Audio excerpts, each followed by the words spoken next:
his emotional journey.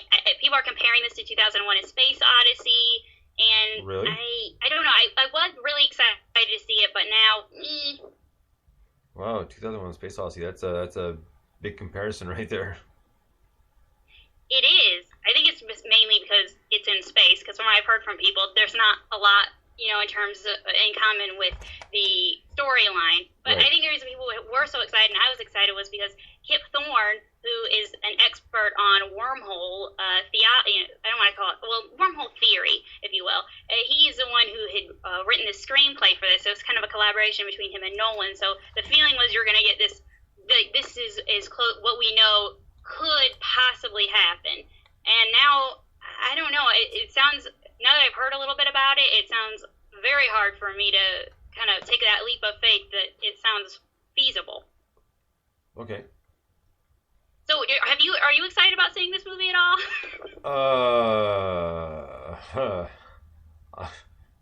To be honest, I'm not sure because I haven't really seen like a full preview. Like, I mean, maybe cut the last like 2 seconds of it. So I'm not really gonna pass an opinion until you actually see a trailer or something. So I gotcha. Well, that's I am excited. Once I watch the trailer, I'll let you know. Cool. I do think it's cool to see Matthew McConaughey is going to be in space. That is definitely the most intriguing aspect for me personally. But I don't know, Nolan, when he gets a bigger budget, he kind of loses sight of the characters. My favorite movie that he's done was Memento. Have you ever seen that? Yes, I've seen Memento. Yeah. Wasn't that a great movie? That was really good. I actually did really enjoy that one. Yeah. So since then, everything's been. And The Prestige. Have you seen that one? That I have not. No. Yeah, it was a magic movie. I did like that. I just like when they're focusing on the characters a little more and have a mystery. Here it's just, like I said, bigger the budget, less focus on characters. That is not I just don't like that. Shocker. But, yeah. Yeah. Tell us how you really feel. I know, right? I'm really holding back. Coming up, also that's going to be coming out is The Theory of Everything, which is the biopic on the life of Stephen Hawking, and sharing a little bit about mainly focusing on his marriage with his first wife. And I watched the documentary Hawking, and it was very powerful. I learned a lot about him I didn't know. So I think this will be very illuminating. That's one of the hot tips for the award season. Because as we get closer to the end of the year, it's going to be mostly Oscar movies, or at least Oscar hopefuls, I should say. Right, fair enough.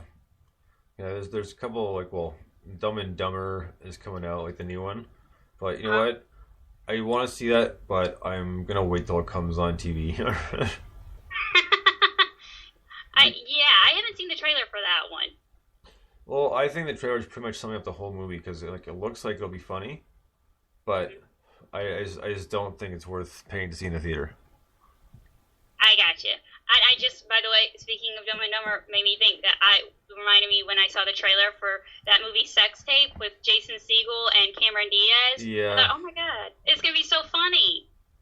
Yeah, it was alright. It was awful. I think they may have got me to just go, a minor chuckle. It was a train wreck. It felt like a Hallmark movie on, obviously it wasn't their content, but like Hallmark movie on roids. I just did not enjoy that at all. I was very disappointed. You know what? I think we might talk about this like a while back here, but has there ever been a movie that you've actually walked out on because it was just so stupid you just couldn't stand anymore? I've never walked out of the theater. I have. Okay, which movie was that? I walked out of Godzilla in was it 1998? I think the one with Matthew Broderick. Right. That was horrible. I did not get to that movie. I was mad. I was like, I got my money back.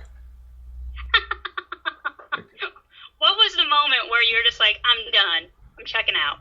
It was because I can't take Matthew Broderick seriously. I mean, like he's typecasted like Ferris Bueller. He'll always be Ferris Bueller. And it was such a stupid idea. Like the whole. This random guy comes out, this like from the French army, Gotcha. I was like, oh, give me a break. He's like, okay, I gotta get out of here. It's one of those things like, sitting there, done, you get up. I almost been honestly, I almost did leave the theater during the movie Neighbors. It took everything I had to finish that one out. I still haven't seen that. Truly awful. I'm trying to think. Was it as bad as Sex Tape? Man, it is coming down to the wire on those two. So just avoid both of them and do yourself a favor. But yeah. Go ahead. Oh, I was gonna say the only comedy I've left that I wanted to see this year was Horrible Bosses 2. Yeah, that looks funny though. Yeah, it does. So I'm excited about that. Speaking of movies we walked out on, I was going to be exploring this topic for an article next week. But what is a movie? Has there been a movie that everyone else just loved and you thought sucked and you felt very alone, like you're a movie outsider? What's the movie that everyone else loved and you hated? I'm trying to think. Oh man, that's a good question. I can think of the other way around. Okay. But or people who haven't seen like The Godfather or Star Wars, like, I didn't like it. What? It was a fantastic movie. What are you talking about? Like, so like, I at this point there probably is one Brit, but I can't think of one right now. But I'm sure there is one, and hopefully I'll think of one by the end of the episode. If not, if I do think about it, I'll tweet it. But at this point, I'm not. I can't think of a movie that I didn't like that everybody loved. Okay, what's a movie that you loved and everyone else hated? Probably. Well, this is the David Lynch film. Was The Lost Highway. Ah, okay. I mean, that movie was effed up to say the least. I mean, it's David Lynch, so you wouldn't really expect any less because he did the first 2 seasons of Twin Peaks. Pardon? Twin Peaks. Twin Peaks. Thank you. Yeah, I don't know why I was blanking on that, but there was a movie called Fire Walk with Me, and that movie is messed up, and they actually do a takeoff on it on The Simpsons, not the Halloween episodes, when Mr. Burns was shot, where Wiggum, he's in that room with the crystal ball, and Lisa's got that card that's on fire, and she's like, "Burns' suit, better look." And what? Burns' suit, better look. I'm not funny, little girl. But in the movie, it's a midget talking backwards in like this like red velvet room with this like crazy like, crystal ball like turning up top. It's really really weird. Good movie, but it's really tripped out. I've never heard of it. Who's in it? No one popular I can think of. Okay. No, it's pretty much a whole bunch of no names. Gotcha. But that movie is crazy. And with The Lost Highway, Bill Pullman was in it, and Rosanna Arquette was in it, and I think those were the 2 big names in it. But it was really weird. It's one of those movies that you really had to watch. You got to watch all the way through. If you take a break and then you pause it, you come back, you may be a little lost. I know it sounds weird, but it's kind of the way that movie is. I gotcha. But like a really good movie. Robert Loggia's in it. Oh right, okay, yeah. And speaking of Robert Loggia, I was gonna just think about this. They on Family Guy they made fun of Robert Loggia, saying, "Oh, they're like, I was like standing next to Robert Loggia in the airport waiting to get a ticket. All right, what's your name? Robert Loggia. Can you spell that? Certainly. Ah, as in Robert Loggia. O as in oh my God, it's Robert Loggia. B as in by God, it's Robert Loggia." So every letter he's spelling out. E is everyone look, it's Robert Loggia. R for Robert Loggia. And then D, take a look, it's Robert Loggia. Space.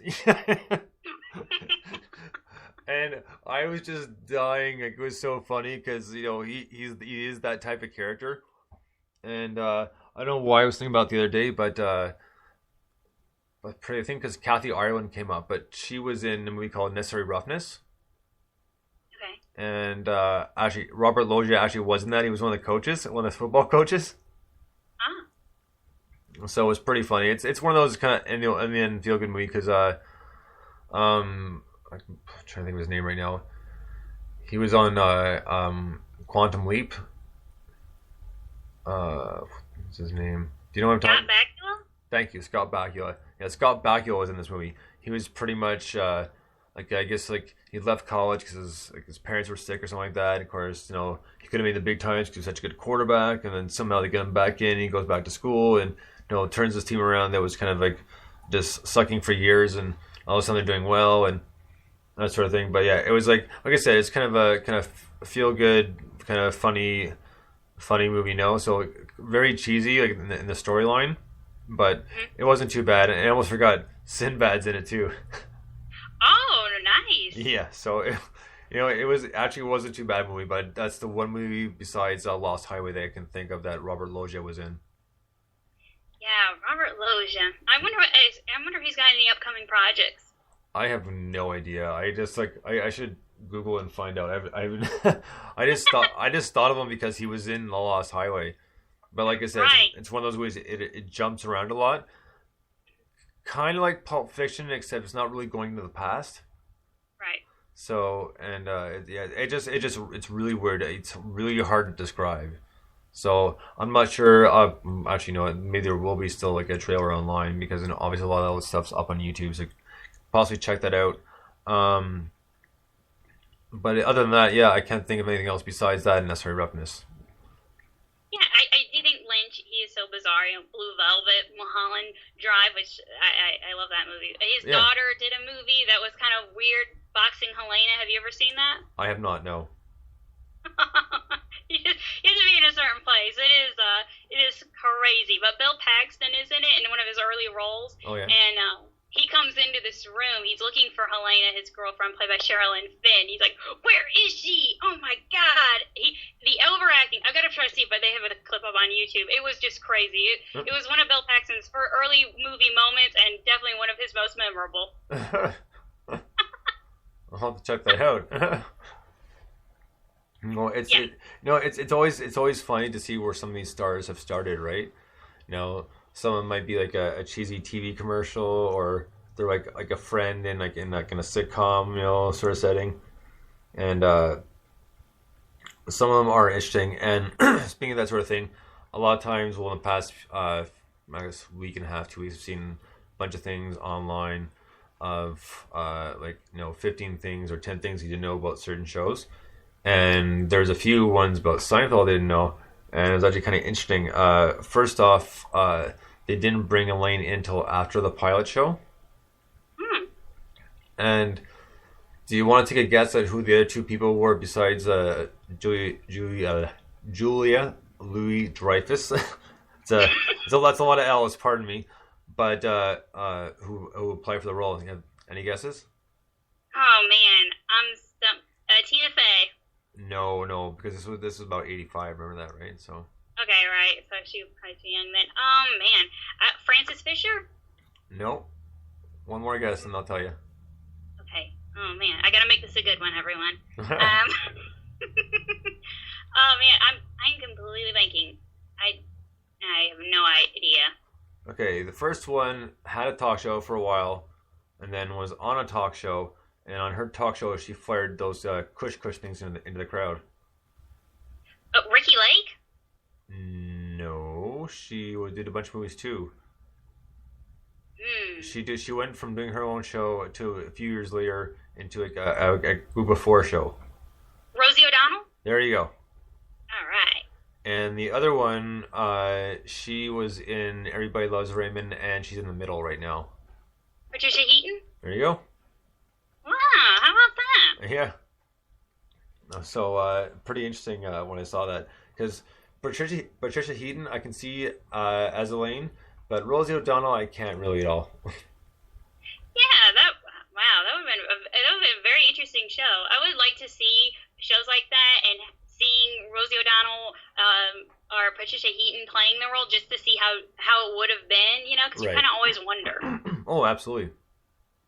So there was that, and there was one from South Park, and the one from South Park, one of them was they did an episode on Scientology. Huh? So Scientologists were obviously very upset about this, so they actually sent spies to kind of spy on them to see if there's anything they could use against them in anything. How crazy is that, eh? That is very very crazy. So